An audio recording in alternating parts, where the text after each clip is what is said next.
Hola, Hola, parcers. Bones, com anem? Bueno, tardes. com fa un parell de setmanes estem ara a Twitch, però d'aquí una setmana o dues estarem per YouTube, que és el que estareu veient ara de YouTube. Per tant, locura. Vivim Nolanades contínuament. Estem contínuament amb en Christopher Nolan. Exacte. A la realitat que estem nosaltres ara, WandaVision ha acabat fa 2 dies. Exactament. I, bueno, si voleu fem un pot de valoracions sense spoilers i després ja anirem a desmenuçar una mica, quin verb, que no està bé. Desmenuçar? Anava a dir. Les menudees, anirem comptant les menudees. De la sèrie aquesta de Marvel, que és la primera sèrie de Marvel per Disney Plus. Bueno, qui comença? Disney Plus. És una broma d'Humberto Romero, no sé si l'heu vist. Comença jo? Comença, Pere. Vinga, comença. Jo m'ha agradat bastant. És una sèrie que m'ha paregut, té un plantejament molt original, que crec que el tio que va tenir speech, diguem, que va tenir la idea principal, es per donar-li una medalla, és a dir, crack. És a dir, la idea principal, intentaré no fer spoilers aquí, és veure la vida, diguem, la relació amorosa de Wanda i en Vision a través de diferents formats televisius, de sitcoms americanes. Tio, això? Què? Això què? Això què? És a dir, quan van veure els trailers tothom va quedar estorat, en plan, no pot ser mai que la sèrie sigui això només serà un trosset. No. Els 4 primers capítols o 5 és tot això. Sí. No, és que no hi ha més. Bueno, sí, diries 3 primers. Però, a més, que després va introduint la realitat, diguem, no? Sí, ara anirem a això, que per això, els moments en què se circunscriu més la proposta més original, troc que estan super ben fets, un nivell de producció, de disseny de producció super currat, les actuacions són una passada, i després la justificació de per què passa això també m'apareix bastant bona. Ara, tot el que surt d'aquesta proposta m'apareix un poc més, diguem, anodino, saps? En plan, pot ser més, però bé, és a dir, el conjunt jo me compensa, m'apareix una molt bona sèrie. Sí, Sí, dale. Jo, quan no vaig veure molt dels trailers, perquè, jo què sé, últimament els trailers acostumen a comptar massa i intent no veure molt de trailer, si puc. Perquè a vegades te desmunten la pel·lícula o la sèrie ja l'has vista, quasi. Però sí que la imatge que sortia, jo què sé, de les caràtules a Twitter i això, dius, hòstia, la relació amorosa de Wanda i en Vision, que ja molt havien tret a Avengers Endgame, no, l'altre, l'anterior. Infinity War. Infinity War, perdona, joder, com estic. Te lia una mica, perquè tu vens de veure Endgame, i això no és spoiler, me sap greu si no l'heu vist, i el nostre vídeo ja ho conta. En Vision, mort. Està mort. I te lia una mica perquè dius, hòstia, a veure si Marvel està contant algo entre Infinity War i l'anterior, no? Però clar, poses el primer episodi i veus una sitcom totalment dels anys 50, en blanc i negre, i el que deia en Pere, o sigui, t'enganxa perquè és una sitcom senzilla, graciosa, típica de l'època, amb 2 personatges de Marvel que tu has anat seguint. Però a mi me va agradar molt. O sigui, els 2 primers capítols són això, 2 sitcoms, en dues dels anys 50 i dels anys 60, o 60 i 70, no me'n record. Però després me va agradar molt la progressió de com te vas enterant de les coses que estan passant paral·lelament a la realitat. Val? I el conflicte que està suposant aquesta realitat paral·lela per a Wanda, perquè tu no t'estàs enterant de res. O sigui, tu ho veus de forma externa. I me va agradar molt aquesta progressió. Després, totalment cert que surts a l'apartat de lo que està passant, que és una altra extensió de l'univers Marvel, que jo m'ha agradat. A mi m'ha agradat perquè està molt comiquero, també. Hi ha molt d'easter eggs del món còmic que per altra banda, quan ens van presentar a Wanda a Ultron, no hi eren. O sigui, en Wanda, en el còmic, té un nom que se mos ha presentat en aquesta sèrie que no havia sortit fins ara, quasi. No el teníem present en l'univers Marvel en format pel·lícules, però sí en el còmic. I ara mos van reintroduir, i això m'ha agradat molt també. I aquí té Macià, que ja estava xerrant massa. Record sense spoilers, sense spoilers. Jo intentaré ser breu. Jo era escèptic, perquè, clar, és el que tu dius, vam veure el primer tràiler, era una sitcom, i era com, però què hi ha d'interessant que me puguin contar d'una sitcom entre en Wanda i en Vision? Que precisament seria les situacions no quotidianes, les seves històries més interessants, no? Vale. Una vegada dit això i havent vist els episodis, dius, vale, m'ho convençut. M'ha agradat la sèrie. Però tu no a tu la proposta no t'atreia, tio. És que sempre s'acusa Marvel de ser poc originals, que, bueno, això jo crec que fa temps que van desmentit ells en pel·lis i sèries. Sí. Però sempre se'ls acusa de que sempre fan el mateix tipus de pel·li i van i te foten una punyetera sèrie de sitcoms. Claro, però aquí super original. Sí. El que fallava, diguem aquí, era el meu desconeixement. Jo no sabia el que anaven a fer amb això, no? Una vegada vist la primera i dic, ostres, això és...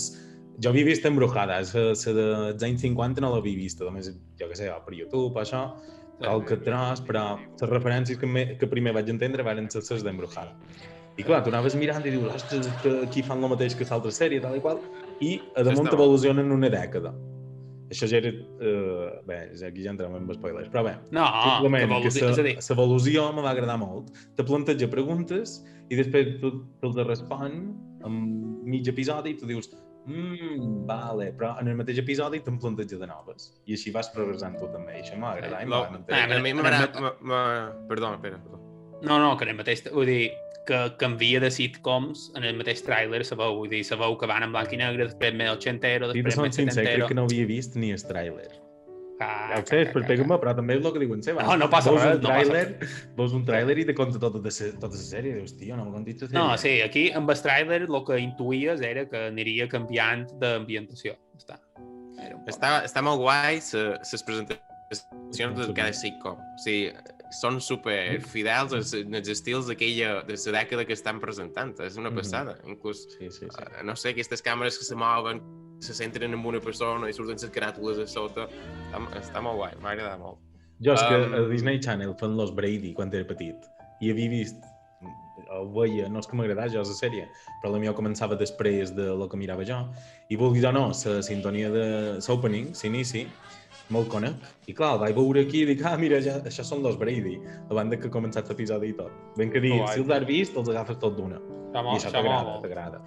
I tornem a el somni americà que cantava en Pere, American Way, que Marvel se l'ha fet seu, l'ha remodelat, ha ficat tots superherois de dins i te l'ha fet dècada a dècada. I és tal qual, o sigui, després ho saps, se compren la caseta amb el jardí, amb el cotxe, per dur els nins a l'escoleta del poble petit que està a fora de Nova York i la vida familiar. I és el que vol la Wanda, en el sentit. Jo vull estar amb els meus, vull tenir la meva família i que me deixin tranquil·la. I jo crec que ho han plantejat superbé. I el que diuen de ser original de Marvel ja fa anys, després de Guardianes de la Galàxia i Thor Ragnarok, ja es va veure que no els hi falta originalitat en aquesta gent, també, per això han estat tan bons. Sí, però sempre és recurrent, sempre, això de que no són originals, no sé què, bueno, és igual. Si voleu anem a fer ja spoilers, si vos fa ganes. Anem a spoilers. Spoiler alert. Bueno, no sé, què voldríeu dir? El que ha dit en Seba és la identitat aquesta, que en Seba no ha dit, que és Scarlet Witch, Bruja Escarlata, no? La bruixa escarlata. No sé com se diu en català, la bruixa escarlata. Però és que inclús la figura del còmic, o sigui, en la diadema, què se diu? La tiara, aquesta de les banyes.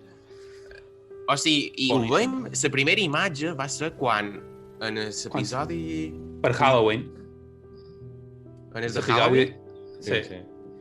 Sí, però després hi ha una imatge quan ella està en l'episodi 8, que està rememorant les seves memòries, que la duen a la sala que toca la gema, surt l'imatge de la bruixa escarlata, com si no fos ella, com si fos una altra. I és com que la bruixa escarlata s'apodera d'ella. Sí. Està molt bé, és un retcon això brutal, perquè jo crec que no podien... no sé si devien poder fer servir el nom de Bruja Escarlata, però clar, com que no... Sabeu que Scarlet Witch jo no ho sabien, això. És un personatge més de l'univers mutante, més que de Vengadores, crec. Sí, perquè, Que xerrant de l'univers mutante hi ha hagut un cross aquí en aquesta sèrie. Que només se podia permetre Marvel també, en la seva situació actual, i així com han passat les coses en el nostre univers. En Doctor Indy, que ja no és el primer pic que referenciem, va fer tot un fil de setmana a setmana reaccionant en els capítols, en tuits, i quan va passar això va dir: tio, Marvel estan locos, ebrios de poder. És a dir, en Feige està riguent que seva, és a dir, perquè tota l'escena és dedicada que passa la càmera per darrere en Pietro i tu te penses, és que serà l'actor que varen matar, serà l'actor del personatge que varen matar, i després, pum, te surt aquest i dius: però què dius, tio? Sí. En Feige està a casa seva amb un moixet així. No se l'esperava. En Feige és en Palpatine dient un limited power. Ai, cabron. Boníssim, però. Boníssim. Sí. És que és això, però també només ho podia fer Marvel una vegada comprats els drets de la Fox. Sí. I la vegada quan va fer Uncharted 2, anava a dir ara, Avengers 2, l'actor que fa de Quicksilver no podia agafar com que els mutantes eren de la Fox i Marvel tenia les altres propietats, no van poder emplear el mateix personatge. Per tant, aquí ho han aprofitat, que no haguessin pogut emplear el mateix personatge, per ficar tots a trama. I és com, vale, clar. No, però sí que empleen en Quicksilver. Però sí que empleen en Quicksilver Avengers 2. El que passa és que amb un background diferent, saps? Perquè en teoria són fills d'en Magneto en els còmics, crec. Ja no ho sé, però dic que sortia a primera generació. Al final el sector de X-Men és en Quicksilver de X-Men. No sé. Sí, exacte. Per això dic que això només ho podíem fer que quan van treure la primera pel·lícula que no podien emplear l'altre Quicksilver, perquè no existia encara. Ja, però per què empleen aquest tio en lloc de l'actor que va fer de tal? Perquè s'havia mort. Bé, després ella, la bruixa que ho fa, ho explica. La bruixa que surt en el capítol 7 o 8 explica per què. Perquè havia d'anar a cercar cadàver a Cancún, a Sokovia, i li feia pareda, saps? Realment perquè tu ho has explicat, perquè nosaltres mos pensàvem que eres germà i volem mos escap i dir, va. Perfecte, per voler escap, clarament. Sí. Jo, la bruixa aquesta, Agatha, no. O sigui, com a dolenta, com a personatge dolent, me va agradar i m'ha desagradar alhora, perquè va dir, bueno, podia ser qualsevol. O sigui, podríem ficar qualsevol dolent. El que passa que han ficat la història de les bruixes, que aquesta se pot apoderar del poder de les altres, bla, bla, bla. Però m'ha encantat que la sitcom, o sigui, quan tu has vist sitcoms, el personatge d'un narrador extern que fa a vegades de psicòleg, que se demostra l'escena quan Wanda està malament, com està depressiva, que van alternant escenes d'ella asseguda a una cadira fent tractament psicològic, com explicant el que li està passant, i el narrador li diu, però tu creus que t'emergeix tot això dolent que t'està passant? I na Wanda diu, tu no hauries d'estar xerrant, jo t'estic controlant, per què conyo xerres, saps? Això és un element d'una sitcom, d'un psicòleg narrador extern, que després fan així, el treuen i el tornen a ficar com a dolenta, i jo m'ha encantat això. I després diuen, ojo, que aquesta narradora és la mateixa dolenta i és la veïnada que estava controlant la Wanda, però en realitat no, s'estava fent-se controlada per la dolenta. I va semblar, wow. O sigui, va llegir. Sí, total. Jo me va agradar molt aquesta part. Sí, i a més l'escena en què I- mostren que ella movia els fils d'un poc de les sitcoms, per exemple, que estava darrere la càmera i tot això, són brutals aquestes escenes, tio. Estan molt bé. Sí. És molt meta. I la musiqueta també era tipus Embrujadas. Una paraula? Exacte, molt meta. Sí. Què trobeu d'aquest tema meta? I també està per la part... Exacte. Digues, espera. No, el tema meta què és? En plan que estan fent una sèrie de televisió sobre sèrie de televisió. Segurament és la pel·li que... Vull dir, és la pel·li. És la sèrie que tu podrien dir... Jo me'n recordo quan xerraven de Queen's Gambit, podrien dir, joder, podria ser una pel·li, té valor de producció de pel·li, actors de pel·li, podria ser una pel·li. Però és una minissèrie. I aquí, que sigui una sèrie, té tot el sentit del món, perquè és fet episòdic, així com deien que a Mandalorian la cosa episòdica li quedava bé, aquí encara quasi que li queda millor, perquè és que està pensat un poc així. Sí, de fet aprofitaven el que varen posar de moda a Marvel, que eren les escenes post-crèdit. Cada escena post-crèdit aquí s'ha de veure sí o sí. O sigui, ja no és que tu eres el friqui que esperaves en el final de crèdits a un cine per veure l'escena post-crèdit d'una futura pel·lícula. No, aquí és que els has de veure, perquè cada escena post-crèdit és una introducció en el nou capítol. O sigui, no són totalment necessaris, però sí que ho són a la vegada, perquè jo me'n vaig perdre un que va ser l'escena quan la Mònica torna a entrar dins els Heads i va en el sòtano, en el soterrani de l'Àgata. I ven Pietro, i li diu en Pietro, i li diu a on vas, saps? Jo m'ho havia perdut, això. Però després, la introducció del nou capítol posava en capítols anteriores i sortia la mateixa escena. Bueno, aquí tot. Però vull dir que sí que són necessaris aquests postcrèdits.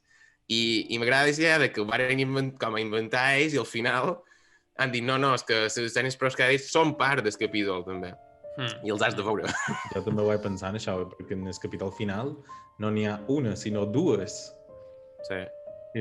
Primer has de veure l'escena postcrèdits, que és la que acaba la pel·lícula, la sèrie. Després has de veure la que t'obri la següent. I dic, això ho vareu posar a altres i mira el que encara ho arrossegam, no? I el que ha canviat també. Però clar, són ells mateixos. Que també t'anava a dir, el tema, jo segueix en la temàtica meta, que m'agrada molt que se li doni l'excusa, diguem, al final, per què passa tot això? No és perquè sí, és a dir, òbviament un tio va tenir una idea i l'han plasmat en pantalla, ja està, això passa per això, fin. Però la justificació que li donen és bàsicament que és la manera que na Wanda té per superar, per gestionar d'alguna manera la seva depressió. Què faria el millor qualcú amb una depressió? Pues passar tot el dia en el sofà mirant The Office, o Com conocía vostra madre, o coses així. Pues ella què fa? Se crea la seva pròpia sitcom, o les seves pròpies sitcom basades en les seves sitcom preferides, però no deixa de ser això, no deixa de ser ell, no deixa de ser una Wanda amb un gelat d'un litre en el sofà mirant una sèrie. El que passa és que multiplicat o exponencial en el seu poder. Però és el que faria molt en el seu poder, que és el que li diu una Mònica. Darlene, però no Darlene, la filla de l'amiga. La Mònica. Si jo tingués aquest poder, estem segur que faria el mateix amb ma mare, saps? Exacte. I al final nosaltres també faríem el mateix. Pues, jo me va agradar el capítol 8 i el 9 perquè ho expliquen tot, o sigui, d'on venen els sitcoms? Ve de que ella de petita li encantava veure una sitcom, asseguda en el sofà amb son pare i sa mare i el seu germà. D'on ve si la part de voler tenir una família amb ambició? Hòstia, és que havien comprat una ambició, tenies papers per construir una casa i fer la seva família allà. I l'escena del paper amb el cor pintat que ell està dins la finca i ella peta de ràbia i de dolor, és brutal.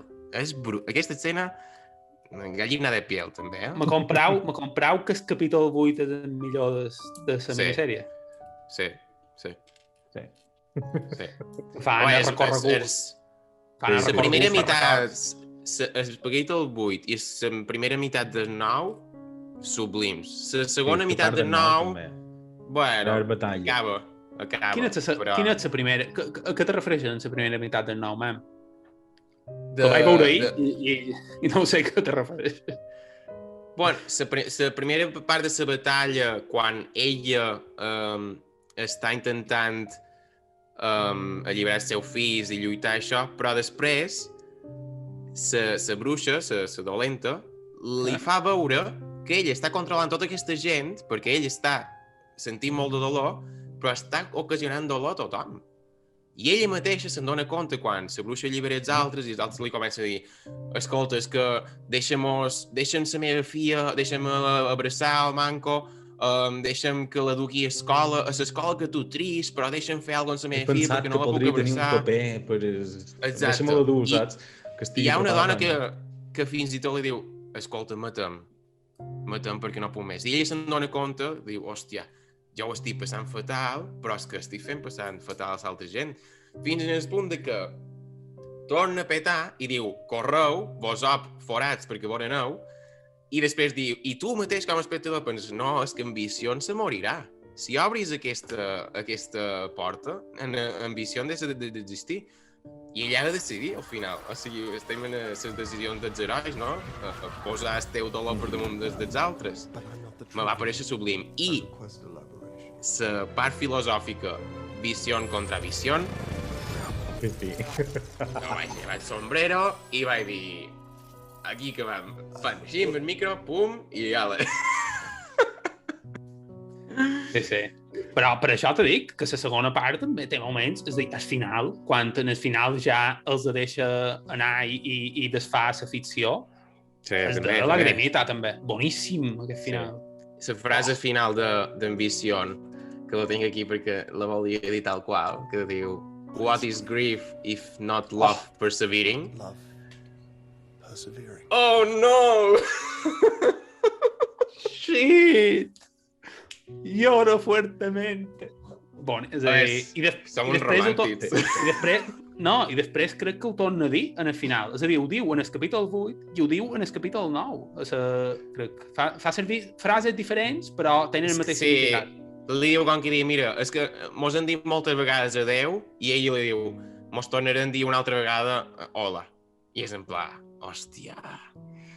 I s'imatge en primera persona, com si tu fossis la barrera dels Heads, acostant-se cap a la casa, amb els nins que saps que quan passi això i se tanca la porta, o sigui, és molt bona, és molt bona. I jo me va quedar el dubte, jo me pensava, no sé si ho vaig entendre malament o que ho esperàveu vosaltres, però jo me pensava que quan Ambició que ell havia creat, que li explica: tu ets part del meu poder, de la meva gemma que tenc en el meu interior, tu ets la reconstrucció. Jo m'esperava que quan aquesta desaparegués, com que l'altra Vision blanc ha recuperat les memòries, en realitat és com si fos un Vision 2.0 abans de matar-lo en Thanos. Jo m'esperava que en aquell moment que desapareix un, l'altre arribaria, pum, i li diria hola, en plan, mos han tornat a dir hola. Saps? I no, i què ha passat amb aquest Vision? A on conyo han anat, saps? No em pensava... Síguelo en la pròxima sèrie de Disney+. Sí, però no trobo que hagués estat un final també rodó, en plan, toma, mos han tornat a dir hola, o no? Sí, jo troc que no. Però... Jo troc que queda millor la despedida, per això queda millor la despedida. Perquè tota la sèrie va d'això, de la despedida. O sigui, arribarà aquest moment d'Ambició blanc arribant a Wanda i donant-nos compte que és Vision, una altra vegada, d'Ambició vermell, i tornaran a estar junts i tal. Però és això, com a espectadors també necessitàvem haver perdut Ambició. I ara està mort i sentir el mateix que sent Wanda.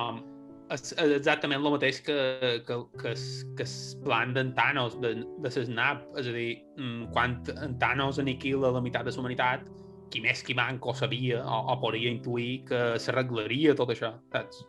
Però lo important és l'efecte que tenen els personatges. En aquest cas, lo important és l'efecte que tenen a Wanda, saps? Bueno, i supos que aquí entra importància, el fet que no se retrobin, entra importància la segona escena final de postcrèdits, que és la Bruja Escarlata Oscura, llegint el llibre de l'oscuritat, perquè crec que han de fer una sèrie o una pel·li amb en Doctor Strange, que serà la pel·li de terror de Marvel, no? Sí. Sí, que supos que... Jo ho llegia després quan havia acabat la sèrie, que ja podíem llegir tot amb spoilers, pensen, una de les teories és que la pel·lícula d'aquesta, en Vision Blanc i el Doctor Strange s'hauran d'ajuntar per enfrontar-se a la Bruja Escarlata poderosa oscura que has dit. Entrenada ja per el llibre aquest. No ho sé, jo no he mirat cap còmic, però... Però vosaltres penseu que ara na Wanda està en aquest punt de diguem, entrar a la màgia oscura i diguem... No, li passa el mateix que a Anakin. Ho fa per bons motius, trob jo. Que és com poder trobar ambició en el com recobrar el do, no? Això durà conseqüències que no hem pensat o que no poden preveure, que és el que li diu la bruixa. Has activat alguna que no pots controlar, que no saps el que has fet. Jo tinc la teoria que serà un poc com el personatge de Fènix Oscuro de X-Men, que és bipolar, perquè a l'escena de postcrèdit final tu veus una Wanda que està prenent cafè o te i després veus la Bruixa Escarlata. I és com qui dir, de fet, ells plantegen que la Bruja Escarlata no és una Wanda, sinó que és un esperit oscur que s'ha apoderat d'ella en el moment que va entrar en contacte en la gema de poder. De cement. De la mente, bueno. Jo crec que n'hi ha per aquí, que si hi ha com un personatge bipolar tipus Fènix Oscura. Desdoblat i tot, sí. Segurament s'hagi de pegar al final una Wanda, que hem conegut fins ara, amb la Wanda Oscura en qualque moment, rotllo Visió i Visió Blanca que vàrem veure en el darrer episodi. No ho sé, jo no ho tenc tan clar, però vaja, perquè jo diria que sí que en els còmics, diguem, en el canon de Marvel Comics, diguem, la Bruixa Escarlata, simplement, és a dir, el alter ego de Wanda, però vull dir que segueix fent el bé amb aquest poder, no fa el mal sempre, saps? No ho sé, jo no som massa entès, jo tampoc ho sé. Però jo per lo que vaig veure a la sèrie, diguem, de Wanda, vaig deduir, però del meu capet, ben que dir, no és que ho tingui proves per suportar-ho, que seria la pròxima dolenta de la pròxima fase de Marvel. No ho sé, però no ho sé. Ja no ho crec. No crec que vagin tant... També és veritat que estan molt desconnectats ja d'aquesta fase de Marvel, així que no Per cert, Elizabeth Olsen, increïble el paperot que se marca. Sí. Increïble, però increïble.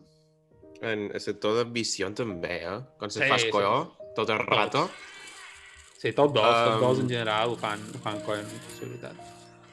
A mi m'ha agradat molt, tornant a la part meta, com Marvel és tan fucking... que te poden fer tot el que vulguis, tu menges i tu has de menjar, que diuen... Bueno, vosaltres vos penseu que una sèrie potser no seria tan important que les pel·lícules, pues vos donen per sac i sí. O sigui, heu de veure aquesta sèrie. Perquè dona entrada a nous personatges, connecta amb tota la part d'Avengers i connecta amb tot l'entremat de l'univers de Marvel. I si voleu seguir veient l'univers de Marvel, heu de veure WandaVision, perquè si no vos perdeu coses molt interessants i molt importants. Perquè l'entremat de Mònica, que és la segona, teòricament la segona Capitana Marvel, al final, qui crida a Mònica? Que li diu, has d'anar cap allà. És una Capitana Marvel. Sí, claríssim. Pròxima pel·li en Mònica. Són malvats, Sebas. Són una gent... Han tocat massa poda. Això és un monopoli totalment a la vista de tothom. Sí. De fet, d'aquí 2 setmanes comença una altra sèrie i l'haurem de veure. Quina? Falcon, no? Falcon and Winter Soldier. En Winter Soldier. Me fa un pot de peresa, aquesta. No ho sé. Ja me fa por que sigui una tornada de la testosterona. O sigui, així com aquesta ha estat de la relació familiar, amorosa i no sé, la part del dolor, la part sentimental, no? tornant els tirs i la testosterona de les missions en pla Un americà. bromance entre tots dos. Hombre, si fan Bueno. una... Si fan una... Com se diu? Tipo arma letal o... No me surt. Hora puntada dos. Una body movie, però no Una és body movie, exacte. Sí, Tango una i body cash, movie. tango i cash, volia dir. És una body movie, però. Body movie, no? Sí, però que pot ser una body movie de testosterona, anava a dir, després hi ha l'altre tipus, no? Sí, Que és però el vull dir, que mos agradaria. però si fan una body movie cachonda i divertida i tal, guai, ara, si fan, no sé, jo què sé, Capitán América 4.5, fa un poc de presa, sincerament, però bueno. Ja. Però bé, Ja. ja veurem. I una altra part més interessant també, que potser no és super secundari, perquè podríem comentar, però no fa falta, és el sentit de la part institucional, militar, com sempre a Avengers i Marvel, que sempre pres que te ve salvar, però en realitat són els dolents de tot. I passa moltes vegades en S.H.I.E.L.D. i passa ara amb S.W.O.R.D., que pareix que estan allà per salvar la cosa i per la seguretat de tothom, i al final són els que ho estan creant tot. O sigui, Ja t'ho diu el nom. l'escena. Exacte. I No ara- creant, no creant, però manipulen, és això. és a dir, Manipulen. Però l'escena que el director li diu a una Wanda, no, és que en Vision no és teu, és nostre. Aquesta escena també és... No només li diu això. El tio li dona la idea perquè ressusciti el cadàver, perquè ell el que vol és que ressusciti el cadàver. I després, quan poden tenir accés a una part de l'energia de la Wanda amb aquell missil de no sé què punyetes, poden activar en ambició, en el cos original. Però ell el que volia és que, és a dir, la deixa passar, ben aposta, jo crec, el que passa és que aparenta que no, però la deixa passar a les instal·lacions i el que volia era que l'activés un altre pic. Cabron. Tenen un visió actiu i en el seu poder, això és el que volia. I com mos enganen, com a espectadors, que te fan pensar que na Wanda s'ha apoderat del cos d'en Visió, en realitat. I després veus que no, que la visió que estem veient altres és una... ho ha creat ella, totalment. Que en realitat tenen el vibranium allà encara. Jo m'agrada molt aquesta part. I van recuperar l'astrofísica de Thor, l'amiga de na Jane. Sí. I què vol anava a dir? Jo hi ha una cosa que m'hi ha recordat en bastant de moments, que és que m'ha recordat un poc el show de Truman, que no és una referència directa, però està allà, tio. Vull dir, no deixa de ser un... No exactament com és. Una Wanda d'en Pistó. Jo crec que sí que és una referència directa.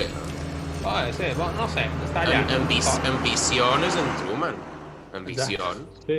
Per això. I En el moment... Wanda és el Harris, és el director. En el moment que Ambició intenta sortir, l'escena del cotxe que li diu una gata on vas? Per què t'has aturat aquí? Això és l'escena que troba la porta a l'horitzó de Truman. És l'escena que dius, hi ha un final aquí. No? I és l'escena que intenta sortir. Sí. I una altra cosa que anava a dir, ara m'ha fugit un poc del cap. Ja me sortirà, segurament. Ara, mentre ho pensa... Bé, anava a dir, si no... No, digue'm si ja. El show de Truman, és aquesta escena, que ell agafa el cotxe per dir, me'n vaig, i ve un veïnat, de repente, i se posa en el cotxe i li diu on vas, on vols anar, tal, fent temps perquè se preparin els altres actors, no? I és tal qual, sempre hi haurà qualcú que té manipula. Jo ho vaig pensar, que això, el show de Truman, i després, bé, ja, si voleu anar un poc més, això és el que volia dir, les referències de les sèries. Han dit el show de Van Dyck, Encantada, o Embrujada, no, Encantada, no? Enchanted, crec que és. No, és Bewitched, és Embrujada. Bewitched, d'acord, Bewitched. Després, així que jo pillés Malcolm in the Middle. I jo... Steve Urkel? No, com se deia? No, crec que no és de Steve Urkel, però la ochentera no és de Steve Urkel, és una altra. No? Però no sé quina és, exactament. Los problemas crecen, algo així, no ho sé. No, crec que tampoc, però bueno, por ahí va. I la que sí que jo me vaig pensar que vaig dir, una és aquesta, és Modern Family. Però he anat a mirar i la gent la referencia amb The Office. Però vaja, és igual, és a dir, seria És el mateix comentari, format. és el mateix format, exacte. Però jo me va aparèixer més Modern Family per el tema familiar, saps? Però bueno, ja està. Bueno, les escenes de visió a l'oficina ho podrien ser una mica. L'escena amb el jefe, no? Però Amb el jefe i el company. No sé si en té cap en aquest format. Quan fan aquest format de mockumentary, no sé si no en té cap d'escenes a l'oficina. Per cert, escena boníssima quan fan el truco de màgia amb ambició, tio. Increïble. Me va aixepar molt amb aquella escena. A mi me va agradar molt, no per lo graciós, sinó per lo que te feia sentir de vergüenza ajena en el primer capítol. L'escena del sopar amb el jefe i la seva dona a casa seva. No pot sortir més malament. I després és quan comences a veure les coses rares, com qui dir, però per què estàs acceptant tot això? I en visió se comença a donar que alguna està passant, no sé què, però alguna està passant. Però m'ha agradat perquè era molt de feia sentir, en pla, és que no pot anar res pitjor. És que te diria jo que segurament hi ha un episodi que sigui d'això, saps? És que sí, evidentment sí. Somo ha de convidar el jefe a sopar i la dona té un rotllo dins la cuina, tal. Però també, a la vegada, en el mateix episodi, quan el jefe té situs o s'infart o que queda així i tal, la dona queda en bucle i dius, ostres, aquí està passant algo raro. No? Sí. I ja està, i és l'únic que te deixen veure de raro en tot l'episodi, però dius, què cony ha passat aquí exactament? Sí. És que està molt ben fet això, tio, que quan t'introdueixen els petits glitches aquests, exacte, que són com a fallos de Matrix, exacte, o sí, jo que sé, quan a Wanda se li comencen a canviar tots els mobles, que no sap per què punyetes se li canvien de... Són escenes com a super... quasi oníriques, que dius, hòstia, què punyetes està passant? I és que, vaja, és que s'està desestabilitzant, és a dir, el trauma que té Wanda no ho arregles només mirant sitcoms, sinó que però, clar, no se funciona tot així, saps? Però això és quan veiem que algo ja se li està descontrolant, però quan estan fent entendre que ell ho té tot controlat, també està molt ben fet, perquè hi ha una escena, crec que és en el segon capítol, que en Visió se comença a estar plantejant algo està passant aquí, i Nagata sempre entra en el moment oportú. Hi ha una escena que en Visió diu, hòstia, quina coincidència que ara vengui en la caseta d'escurs quan han trobat un cosset per viure amb nosaltres. I na Wanda li diu, bueno, és una veïnada molt, molt bona, no sé què. I està molt bé. I entremig, que tu no ho sabràs fins al capítol 8, entremig te van posant les falles de Matrix, que tu creus que segueixen sent falles de Matrix, però en realitat és Nagata controlant ja. Perquè l'escena que na Mònica està de dins ajudant a parir a Wanda i en Visió surt de fora i se troba el veïnat negre en la veïnada de Nagata, que diu, de què esteu xerrant? No, aquesta, que no té família i no sé què. Tu saps que ja no ets la veïnada que t'esperava. O sigui, tu notes que no és realment aquell personatge ara mateix. I algo raro passa allà. I estàs entre dubte de... Què està passant aquí, saps? Sí. O sigui, aquesta cosa que te fan descobrir progressivament, però en dues coses paral·leles, entrecreuades. Està molt bé. Està molt... Aquí, en aquesta mateixa escena que hi surta de fora i veu a la veïnada xerrant amb la veïnat. No sé si ja quan estan arreglant la paret que s'ha espanyat o encara no ho és, però bé, darrere els veïnats, tu si t'hi fixes, clar, però és que hi ha un camp i tal, però és paper pintat, paper aferrat a la paret, un mate painting.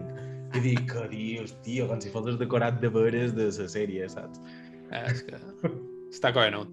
Bueno, no sé si teniu res per concluir, jo ja concluiria, millor, però...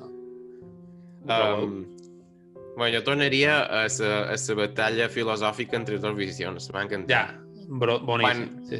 Boníssim. Que és real i que és autèntic i que no. Que és autèntic i que no, realment. El concepte d'autenticitat.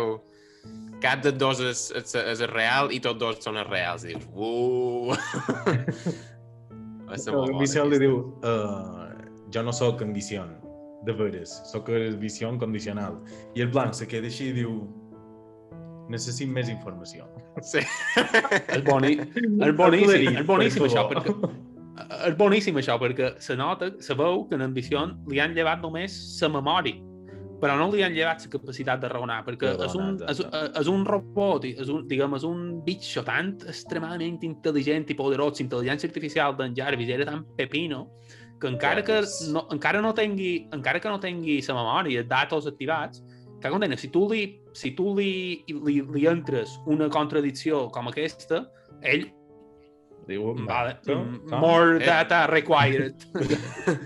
Ahir vaig tornar a veure Age of Ultron per rememorar tot això. I en realitat sí, en Jarvis és un puto crack, és el que salva la pel·lícula en el final. Perquè està fent de hacker per allà darrere, interceptant els senyals d'en Ultron per mig. I que quan van agafar per fer Ambició, van agafar l'actor de doblatge, o l'actor de veu, això no? Això és increïble, tio. I això me deman, ja havien pensat que en Jarvis seria Ambició? Jo crec que sí. Això sí. Si ha llegit els còmics, en els còmics Ambició ve d'en Jarvis, també. Crec que no. No ho sé. No, però jo crec que sí que varen agafar l'actor de doblatge ja... És algo que només sap en Kevin Feige, que sí. Ho té apuntat darrere les receptes de cuina. Jo ho dubten, això. Pensau que quan varen fer Iron Man, la primera, Marvel encara no era de Disney. Hi havia en Kevin Feige ja ficat, és a dir, és productor, però el director, en Jon Favreau, productor de Mandalorian. Sí. I jo no ho crec, sincerament. Jo crec que és a dir, el gran valor que té Marvel és que sap en retrospectiva que tot tingui coherència. No necessàriament que estigui planificat, sinó saber fer que tot en retrospectiva tingui coherència. Està super ben fet, òbviament, i pareix que està planificat. Igual ha d'estar, jo no ho sé, però jo crec que pot ser que no. Ara ho estic mirant i és que Iron Man 1 està a la fase 1 i Age of Ultron està a la fase 2 de les darreres pel·lis. O sigui, és que Avengers 2 és la conclusió de la fase 2 i estan xerrant de la primera pel·lícula de tot, imagina't, saps? Quantes fases estan previstes per davant? Estan molt locos, tio. En Kevin Feige és tio, no sé, qui deu ser en Kevin Feige? A lo millor d'en Palpatine, a lo millor d'en... És un fricarro amb el bes que diu ha aconseguit saber com funciona aquesta indústria i dir, vinga, nosaltres farem el que ningú fa. Jo crec que un exemple de creacionisme seria l'univers de Marvel. Tot tal qual. Feige, nuestro Dios. Sí. Con su mirada. Bueno, lots. Ha estat molt bé, trobo. Bona sèrie. Qui hagi arribat fins aquí és que segurament l'ha vista, i si no l'heu vist i voleu menjar tots els spoilers, mireu-la igualment, perquè està molt bé. Sí. Si molts han vist sense haver vist la sèrie i han arribat fins aquí és que els hi agradat molt. Moltes gràcies. Bueno, lots. Que vagi bé. Bé, despedim-nos de YouTube, vale? Despedim YouTube. Parcets, fins un altre dia. Adéu. Adéu.